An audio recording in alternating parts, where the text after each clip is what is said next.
बहुत समय पहले की बात है। एक पति पत्नी पैसे कमाने के लिए दिन रात आटा पिसा करते थे, लेकिन समय के साथ अब उनका बिजनेस धीरे धीरे बंद होता जा रहा था और कुछ ही समय बाद आखिरकार उनका सब कुछ खत्म हो गया। आदमी को लगा कि शायद उन पर कोई श्राप लग गया है, इसीलिए एक दिन वो खुद को टपकाने के इरादे से बगल वाली नदी के किनारे गया और दुखी होकर रोने लगा। तभी पानी के अंदर से एक औरत की आवाज आई। उसने कहा कि वो उसकी मदद करेगी, उसे ढेर सारा धन देगी और उसके सारे दुखों को दूर कर देगी, लेकिन बदले में मुझे तुम्हारे घर एक बालक बनकर जन्म लेना होगा। वैसे भी बूढ़े का औजार कब का साइलेंट हो गया था, इसीलिए तो आज तक उसे कोई बच्चा नहीं हुआ था। उसने फौरन उस डील के लिए हाँ कर दिया, जिसके कुछ ही समय बाद उसकी पत्नी ने एक बेबी बॉय को जन्म दे दिया। तभी बूढ़े को एहसास हुआ कि अरे वो तो कोई परी नहीं बल्कि वो तो एक शैतानी आत्मा थी, यानी कि वो आत्मा आज नहीं तो कल आकर उनके बच्चे को जरूर ले जाएगी। इसलिए जैसे जैसे लड़का बड़ा हुआ, उसके माता पिता ने कभी भी उसे नदी के पास नहीं जाने दिया। अब वो लड़का बड़ा होकर एक हंटर बन गया और इससे पहले कि उसके हाथ की लकीरें कहीं और छपती, पिता ने उसकी शादी एक विमल खाने वाली लड़की से करा दिया। अब दोनों की जिंदगी शांति से गुजरने लगी। लेकिन एक दिन जंगल में शिकार करते वक्त उसे एक हिरण मिला। वो फौरन हिरण की मारने के लिए दौड़ पड़ा, लेकिन कई कोशिशों के बाद भी वो हिरण उसके हाथ नहीं आया। लेकिन अजीब बात यह थी कि अब वो हिरण हर दिन उसे दिखाई देने लगा। कई दिनों तक पीछा करने के बाद आखिरकार एक दिन उसने हिरण को टपका ही दिया। लेकिन जैसे ही उसने हिरण को दो हिस्सों में काटा, हिरण का खून लड़के के हाथों पर लग गया। वो अपने श्राप को भूल गया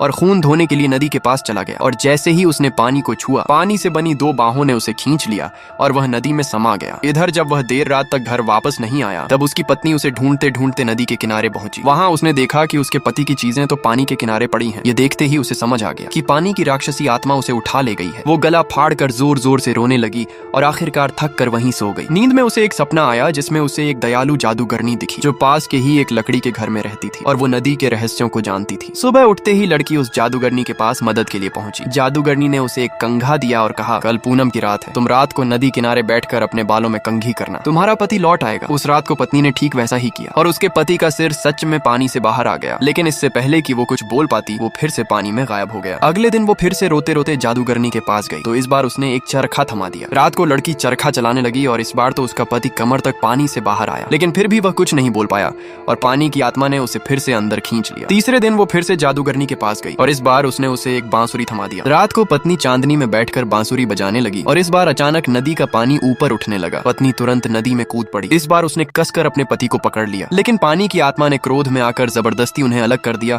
और उनकी सारी यादों को मिटा दिया। कुछ साल बाद वो आदमी एक चरवाहा बन गया और वह औरत एक रसोइया। वे दोनों अब अलग अलग जिंदगियां जीने लगे और एक दूसरे को बिल्कुल भूल गए। लेकिन फिर एक दिन रास्ते में जैसे ही वह दोनों एक दूसरे के पास से गुजरे, अचानक उन्हें सब कुछ याद आ गया। फिर क्या, पति ने पत्नी को फिर से अपनाया।